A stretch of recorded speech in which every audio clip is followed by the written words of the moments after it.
Enfoque Empresarial nos acompaña Miguel Nieto, experto en tendencias salariales. Miguel, muchas gracias por acompañarnos. Gracias, Natalia, por la invitación y estar con ustedes. Bueno, hoy vamos a tratar un tema muy importante y se trata sobre el estudio que se presentó recientemente sobre salarios 2017. Cuéntenos, hagamos una síntesis de qué se trata. Muy bien, Natalia, pues nosotros hicimos Human Factor en auspicio y en compañía con Legis. Estuvimos haciendo el estudio salarial durante el año 2017 y en el mes de octubre, más o menos a mediados, estuvimos haciendo la entrega de resultados.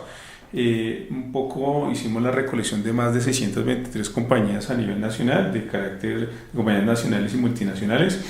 Más o menos hicimos la recopilación salarial de más de 1000 cargos y lo estuvimos haciendo para todas las regiones de Colombia. Está la región Valle, la región Costa, la región Santander, la región Bogotá y Cundinamarca y obviamente la región Antioquia. Tenemos, digamos, un panorama muy amplio de los salarios a nivel nacional, de los cuales hemos tenido una buena comparación de compañías grandes, medianas, pequeñas y seguramente muy grandes en la economía nacional. Eso nos habilita para poder generar este informe y dar algunas tendencias que nos han parecido muy importantes dentro del transcurso salarial que hemos encontrado en Colombia. Bueno, dentro de ese estudio, ¿cuáles son las principales temáticas que se abordan para dar resultados a los empresarios? Pues bueno, hay varias temáticas donde el enfoque de este estudio salarial lo que busca es determinar cuál es la paga básica que tienen para la mayoría de sus cargos, saber cuáles son las tendencias en incrementos salariales, no solamente por tamaño de compañía, sino por sector y seguramente por región, que marca la diferencia, y también dan unas pautas de la compensación total, como lo dice el estudio de compensación integral. Entonces lo que busca es decirte un poco cuánto se paga en el salario básico, otro tanto cómo se paga en salario variable y otro tanto cómo pagan las compañías o las prácticas de beneficios que se acostumbran para los empleados a nivel nacional. Bueno, mencionamos empresas pequeñas, medianas y grandes. ¿Cómo se diferencia ahí una remuneración apropiada para los empleados? Muy bien, digamos que dependiendo del tipo de organización, si es nacional o multinacional, pues tiene sus propias políticas de compensación. Cuando nosotros estamos haciendo el análisis de los diferentes cargos en las diferentes industrias, todos tenemos que entender que puede que yo sea una compañía pequeña de un sector, digamos, muy dinámico como el sector consumo masivo o seguramente compañías de telecomunicaciones y demás. Ellos pueden llegar a tener por la dinámica de su sector unos salarios más representativos que compañías pequeñas en otros sectores que no son tan dinámicos. Entonces, en la medida que las compañías logren tener un talento o gente bien capacitada, pues lograrán poder tener unas buenas remuneraciones, tanto fija como variable con beneficios para todos sus empleados, pero siempre van a haber diferencias de compañías grandes, medianas y pequeñas en la remuneración, precisamente por la misma dinámica y por el modelo de negocio y por el tamaño mismo de la empresa, porque no es lo mismo que una organización venda $10 millones a una que venda $200 millones, realmente tiene un nivel más alto en sus ingresos. Bueno, si hacemos una visión rápida en lo que fue el estudio, ¿cuáles fueron los principales hallazgos? Bueno, hay varios hallazgos. Quizás uno de los que nos genera más curiosidad es el tema de las cifras de lo que la gente espera poder hacer como incrementos salariales proyectados o lo que esperan hacer para el 2018. La mayoría de compañías en el estudio de nosotros, cuando hicimos la consolidación, grandes, medianas, pequeñas y de los diferentes sectores estuvieron en el 5.82% en promedio a nivel nacional. Sin embargo, si vemos la cifra del salario mínimo legal vigente que se incrementó en el año 2017, estuvo en el 7%, lo que quiere decir que estuvimos todavía con todos los incrementos que hicieron estas compañías un poco por debajo de lo que se hizo en el salario mínimo legal vigente. Y lo que evidenciamos inclusive para el 2018 es que seguramente las compañías se van a seguir guiando un poco por las cifras de inflación, y si esas cifras de inflación son bajas o como el gobierno no nos ha dado la claridad porque siempre nos dice una cifra y al final terminamos siendo un poco lejos de lo que nos está diciendo el gobierno, los presupuestos de las compañías seguramente van a tener que reajustarse para poder llegar a unos incrementos salariales más apropiados. Pero eso es lo que hemos venido sufriendo en los últimos años en la industria nacional. Ese es uno de los hallazgos que nos han parecido muy curiosos, que los incrementos salariales han estado inclusive por debajo de los incrementos del salario mínimo legal vigente. Eso para resaltar. Otra cosa para resaltar, hemos encontrado, por ejemplo, la diferencia entre el salario de un presidente o gerente general de una compañía versus el salario más bajo que son los niveles operarios, hasta 26 veces la diferencia. Quiere decir esto que una persona se puede ganar en el nivel operario más o menos 2 salarios mínimos legales vigentes, alrededor de 1.400.000, 1.500.000, y un presidente de compañía, sacando un promedio de las compañías grandes, medianas y pequeñas, está alrededor de los 38 millones de pesos. Entonces eso hace una diferencia importantísima en la brecha entre una persona de nivel operativo hasta un nivel ejecutivo o nivel de presidente. Hemos encontrado, curiosamente también en nuestro estudio que desarrollamos con Human Factor y Legis, encontramos que cada vez las compañías se preocupan más por el tema de la productividad, y en ese orden de ideas a los salarios o a los cargos con salarios más bajos, que seguramente muchos de estos son niveles operarios, las compañías están migrando no solamente a incrementar el salario fijo, sino a colocar una bonificación por resultados, lo que evidencia que las compañías están buscando seguramente lograr unos mejores objetivos, o por no lograr esos objetivos estratégicos a través de la compensación como elemento para retener y atraer seguramente estos tipos de cargos. En la medida que las organizaciones implementen o involucren estos esquemas de compensación variable para estos cargos operativos, seguramente ellos van a lograr tener una mejor remuneración, en principio estos cargos que son los que menos ganan en las organizaciones, y segundo, van a lograr la misma organización lograr sus objetivos organizacionales a través de estas bonificaciones. Lo que vimos de las 623 compañías, el 37% de las compañías que tienen estos cargos operativos ya tienen implementado en Colombia esta política de compensación variable. Entonces, lo que nosotros queremos y sugerimos es que sigamos en esa dinámica o en esa línea de visión. Lo que esperaría es que ojalá no solamente las bonificaciones se den a los niveles ejecutivos como típicamente pasa en muchas industrias, sino que también estos esquemas los podamos lograr bajar a los diferentes niveles de la organización, y que ojalá, pensando un poco en la dinámica de la economía nacional, pensando en la productividad como dice el gobierno y como dicen los sindicatos, podamos implementar algo no solamente de fijo, porque es lo que siempre nos preocupamos por incrementar el salario fijo dependiendo los índices de inflación, sino que nos preocupemos por implementar esquemas variables o bonificaciones por desempeño al final del año. Bueno, creo que todos los empresarios están esperando la fijación del salario mínimo para hacer incrementos en los salarios, pero hablemos de las diferentes alternativas que existen en salario emocional, compensación y beneficios. ¿Cuáles serían esas que pueden tener en cuenta los empresarios? Muy bien, digamos que, como bien lo dices, todos nos concentramos en incrementar el salario fijo a través de los índices de inflación o lo que queremos proyectar en ese orden de ideas. Sin embargo, la dinámica de los salarios es más amplia. Siempre hablamos de la compensación total, entonces hay una serie de paquetes de beneficios que son monetarios, y hay otros beneficios que es lo que llamamos típicamente hoy salario emocional. Entonces, en ese orden de ideas, lo que buscan las organizaciones y lo que queremos recomendar nosotros es que no solamente se quedan en la parte fija a través de los incrementos, sino que busquen implementar, como les dijimos, compensación variable, pero además de eso pueden implementar un paquete de beneficios que sean incluyentes para toda la población. No puede ser que solamente pongamos un paquete de beneficios diferente, como pasa en muchas industrias, para el grupo directivo y el resto de la organización no lo reciba. Lo que deberían preocuparse las organizaciones es en buscar cuál debería ser esos beneficios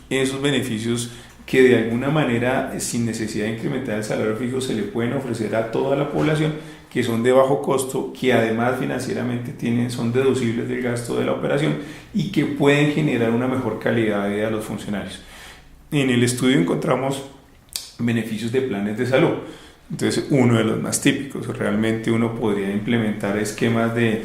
planes de salud para nivel ejecutivo como medicinas prepagadas, seguramente esquemas de planes de salud como planes complementarios para los niveles intermedios y bajos, y seguramente hay planes de esas ambulancias y demás que hacen asistencias médicas que también podríamos incrementarlo, y cada uno tiene costos muy diferentes, y a la hora la verdad estaríamos implementando la misma política para todos. Hay esquemas también como seguros de vida, hemos encontrado muchísimo, también las compañías se están preocupando por dar esos esquemas de seguros de vida que incluyen una cosa que no solamente el seguro por muerte natural o por muerte accidental o por incapacidad total y permanente, sino que está tomando fuerza los esquemas o los seguros exequiales. Las pólizas de seguros exequiales, pues les ha sido, digamos, dentro de la cobertura de estas pólizas de seguros, han sido muy bien tenidas en cuenta, o digamos, atractivas para las organizaciones, y eso tiene un costo muy bajo y tiene un impacto altísimo digamos, en la representatividad de la gente. Y ese tipo de beneficios hacen que la gente seguramente logre poder pensar o replantearse si se queda en la organización o se va para otra industria que quizás no tenga sus mismos beneficios. Y en últimas, ampliando un poco ese concepto, cuando hablamos de salario emocional, pues las compañías hoy mirando el tema generacional, que para nadie es un secreto, los millennials, los baby boomers, los centennials, etcétera, etcétera, etcétera, todas las generaciones que están saliendo, pues las compañías se han preocupado por innovar, por implementar esquemas de salario emocional, hacer temas más incluyentes seguramente para que las organizaciones puedan atraer a sus empleados, porque es que hoy la rotación de estos muchachos es alta, por tratar de tenerlos más de un año, 2 años, a veces es difícil. Entonces las compañías se han preocupado por darles esquemas de capacitación, darles temas de tecnologías, que seguramente son muy importantes. A la mayoría de los muchachos de estas generaciones les encanta estar muy bien conectados o tener temas digitales, y eso hace la diferencia cuando uno le ofrece no solamente al trabajador un puesto de trabajo, sino que le ofrece esa apertura al tema tecnológico, seguramente la apertura a poder trabajar de manera en cargos regionales. Eso les ayuda muchísimo porque pues ellos todos tienen la posibilidad de viajar, y además implementan esquemas a través de digamos como meriendas saludables, ese tipo de cosas, para que la gente pueda poder tener una vida saludable o muy fitness, porque pues digamos eso se usa mucho. Les ofrecen temas de guarderías, pero no guarderías para hijos porque no les gusta tener hijos, sino guarderías más bien para su mascota. Eso también funciona muy bien. Temas de que puedan inclusive trabajar en su casa, ¿cierto? Porque pues eso es la forma, desde el punto de vista que uno tenga conectado a la gente y tenga todas las herramientas, pues la gente tiene la posibilidad de trabajar desde su casa o desde cualquier café, que también se ha vuelto muy moda. Entonces ese marco de posibilidades, de abanico de opciones, en la medida que las organizaciones y sus gerentes de recursos humanos innoven o sean creativos, pues puedan tener la posibilidad de tener muchas más alternativas de salario emocional, que al final, digamos, se ve reflejado en toda la organización, generan un mejor clima laboral, y eso hace que al final queramos tener los talentos que queramos tener, o sea, que retener la gente que queramos tener y atraer seguramente la gente que de alguna manera podamos mantener en la industria. Bueno, son casos de éxito que hemos visto y que nos ha mencionado, pero si hablamos específicamente de empresas de servicios temporales, ellos cómo pueden crear esas políticas sabiendo que sus trabajadores van a laborar en otra empresa. Es una buena pregunta. Por lo general la mayoría de compañías de servicios temporales pues tienen una cantidad de gente enorme, pero esta gente trabaja obviamente al servicio de sus clientes de la empresa temporal,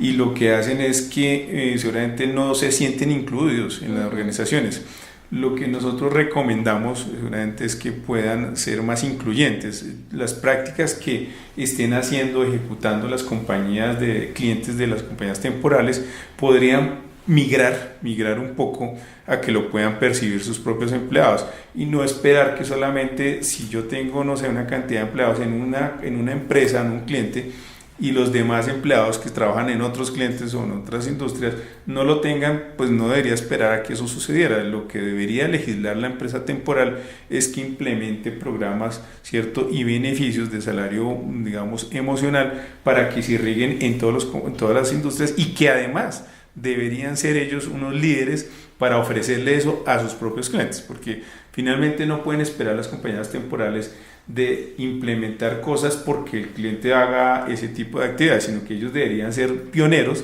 para que más bien ese clima laboral se mantenga con sus clientes o con sus empleados, y puedan tener la posibilidad, inclusive las empresas temporales, de tener más gente temporal en esas industrias. Bueno, y si hacemos un recorrido por lo que hemos venido hablando, ¿cuáles serían entonces las clases salariales que existen? Bueno, los diferentes tipos salariales, podríamos hablar del salario fijo,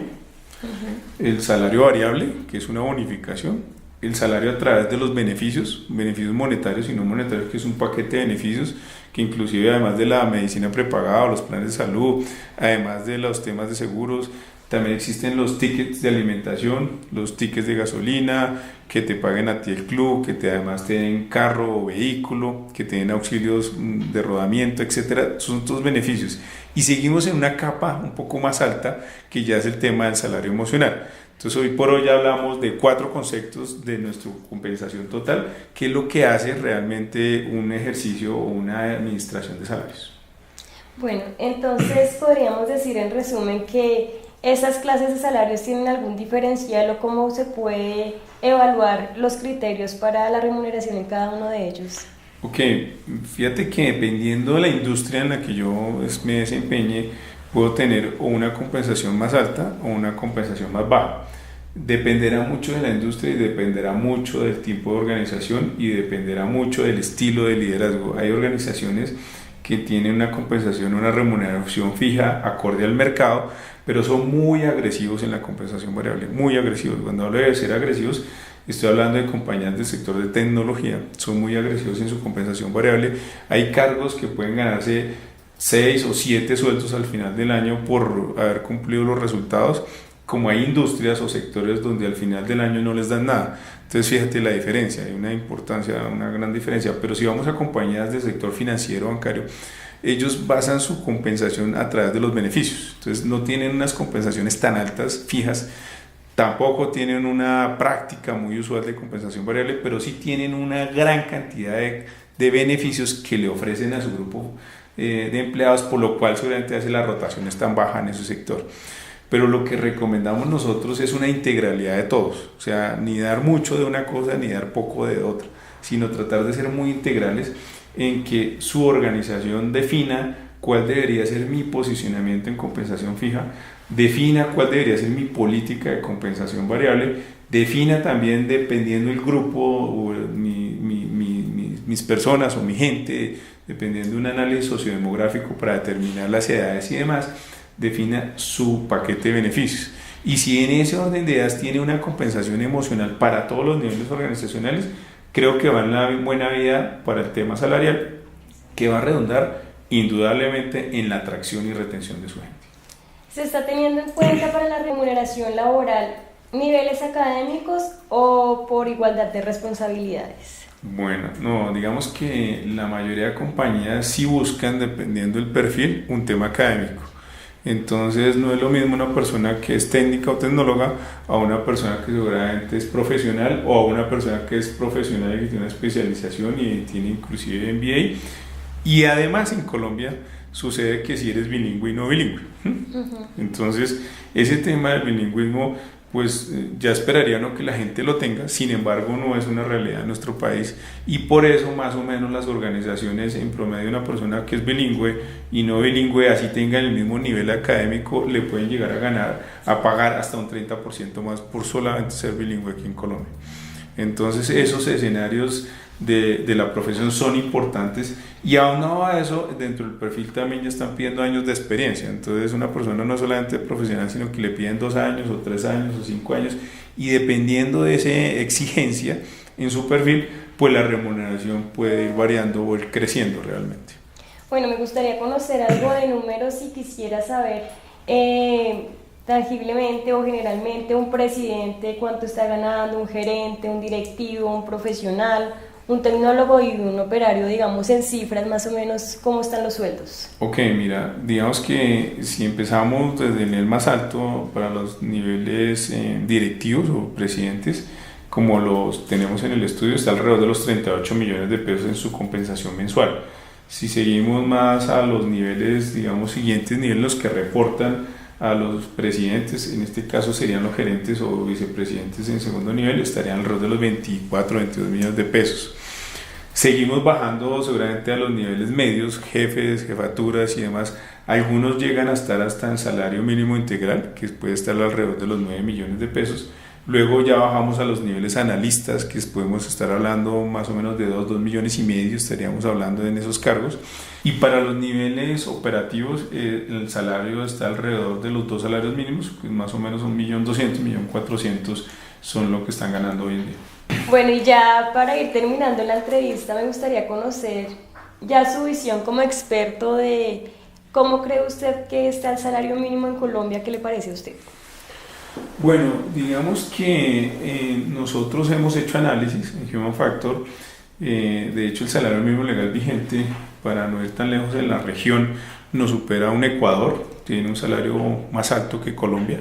en el salario mínimo legal de ese país, nos supera a un Panamá, por ejemplo, nos supera a un Costa Rica, nos están superando de lejos, estoy hablando de lejos, estas cifras, nos supera a un Brasil, pero entendería uno que la economía de Brasil pues es mucho más grande y más dinámica que la de Colombia, pero uno se pone a pensar por qué en Panamá, Costa Rica, Ecuador, incluso nuestros muy más cercanos vecinos, nuestros salarios son menos competitivos, o por lo menos el salario mínimo legal vigente es menos competitivo que en estas otras economías.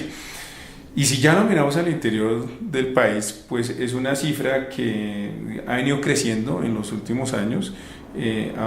Anteriormente teníamos inflaciones de 2 dígitos y la economía se movía en ese sentido y los incrementos salariales. En la medida que el gobierno ha controlado mucho el tema de los índices de inflación, pues ha hecho que los incrementos salariales sean de un dígito, lo que ha hecho que seguramente los incrementos para el salario mínimo legal vigente no se vean a la misma velocidad que se veían años anteriores, y eso ha hecho que se detenga o que esté un poco bajo por los estándares internacionales. Sin embargo, si eso lo extrapola uno a la economía de nuestros empresarios, de la economía real, sigue siendo no solamente el salario mínimo legal vigente una carga muy alta, porque no nos podemos perder de vista que no es solamente el salario, sino todas las prestaciones legales y extralegales que tienen las compañías que pagar, como tienen que pagar seguramente todos los temas de salud, todos los temas de pensión, además tiene que pagar un tema de al final de año una prima, en mitad de año la mitad otra prima, tienen que pagar un tema pensional, tienen que pagar intereses de cesantías, etcétera, etcétera, lo que evidencia que un salario mínimo legal vigente no es solamente los 737.000 pesos, sino mucho más. En promedio, una persona o un empresario que tiene un cargo, un empleado, termina pagando el 52% más por todos estos temas impositivos de ley en Colombia. Lo que hace costoso el tema laboral en Colombia, lo que hace costoso el tema prestacional en Colombia.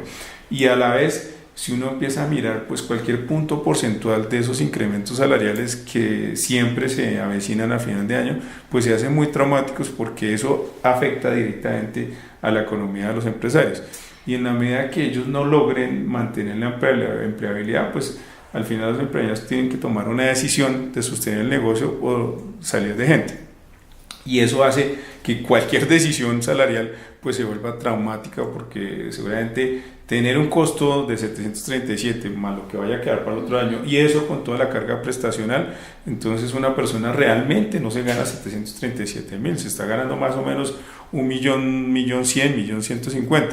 Y casi siempre nos estamos pegando de que solamente vamos a hacer el incremento salarial sobre la parte fija. Si el gobierno lograra implementar, y los empresarios también hicieran así, un modelo de productividad que nos ayudara no solamente a subir la base, sino más bien lograr unos incrementos a través de bonificaciones, y que esas bonificaciones resultaran seguramente de alivios tributarios del sector, que el gobierno también diera la posibilidad de dar alivios a los empresarios, seguramente tendríamos una mejor capacidad salarial para la misma gente y lograríamos unos mejores resultados como empresarios. Bueno, esta visión es muy entendible para el sector empresarial, pero contémosle a los colombianos que están en búsqueda de empleo y que se ganan un salario mínimo, cómo entender esta situación y cómo valorar el empleo con un salario mínimo, y por qué. Mira, digamos que la mayoría de colombianos que estamos o que tienen algún tipo de salario mínimo legal vigente y que vengan eso, pues nuestra recomendación, y siempre va a ser en esa vía, poder mantener la empleabilidad. Los empresarios se han preocupado por lograr mantener la empleabilidad, sin embargo, no somos ajenos a los temas macroeconómicos, y hay una recesión en algunos sectores, lo que obliga a salir de muchos empleados, y por eso hace que pues, realmente los índices de desempleo crezcan. Sin embargo, la gente que esté empleada y que tenga un contrato laboral vigente y que además tiene todas sus prestaciones legales, yo lo que les recomiendo es ojalá poder crecer profesionalmente, en el sentido de que ellos puedan capacitarse, ya sea por cuenta propia o ya sea por, digamos, patrocinado o auxiliado por las compañías, para que puedan crecer o mejorar su perfil profesional y puedan acceder seguramente a otros niveles de cargo de responsabilidad que tengan una mayor remuneración. Sin embargo, lo que siempre se buscará es mantener digamos, un buen clima, una buena equidad salarial para que la gente que esté en las organizaciones, por lo menos al final las cifras que negocie el gobierno, puedan equiparársela y no puedan perder más, digamos, el costo, poder adquisitivo, que todos los años siempre es una cifra y la realidad de la economía es otra. Y en ese orden de ideas, pues lo que recomendamos es que la gente pueda capacitarse y ojalá pueda acceder a otros niveles de remuneración de acuerdo a sus capacidades. Bueno, antes de terminar, entonces mencionemos algunos aspectos claves para la remuneración 2018. Bueno, algunos aspectos claves de la remuneración siempre, digamos, vamos a estar pensando en qué va a pasar con los temas de inflación. Esperaría que las compañías tomen como base la inflación y por lo general más o menos 1 o 2 puntos por encima de nuestra recomendación, como para que la gente no pierda tanto el poder adquisitivo. Otro es que las compañías no se basen solamente en salario fijo, sino, insisto yo, en un tema de productividad y resultados, que al final del año a una persona le puedan dar un bono de un sueldo o 2 sueldos, que inclusive es mucho más que si le hacen el incremento salarial, pero va a estar costeado por unos incrementos o unos resultados establecidos por la empresa. Y por último, la tendencia, que no nos podemos ser ajenos a la tendencia de beneficios o de salario emocional. Busquemos los mejores mecanismos, nosotros como líderes de recursos humanos o gestores de las compañías, busquemos los mejores mecanismos para ofrecerles a nuestras generaciones, a todas las generaciones, estos esquemas que no son tan costosos por la organización, generan un buen clima laboral y que además generan mucho más personas incluyentes y pertenecientes, como decimos, tener la camiseta. Son actividades o programas que no son costosos para las organizaciones y que generan un alto impacto en la calidad de vida del funcionario y pertenencia en la organización. Miguel, muchísimas gracias por habernos acompañado con un tema de tanto interés para el sector, y aprovechemos y despidámonos con un mensaje de Navidad y próspero año para las personas que nos están viendo. Bueno, pues me resta solamente agradecer que puedan estar en sintonía con nosotros, que puedan haberles servido esta información y que el regalo de Navidad para todos ustedes sea una muy buena remuneración salarial para el próximo año, y que al final de ese año pues puedan haber logrado como estrategia navideña pedirle al niño Dios una bonificación extra.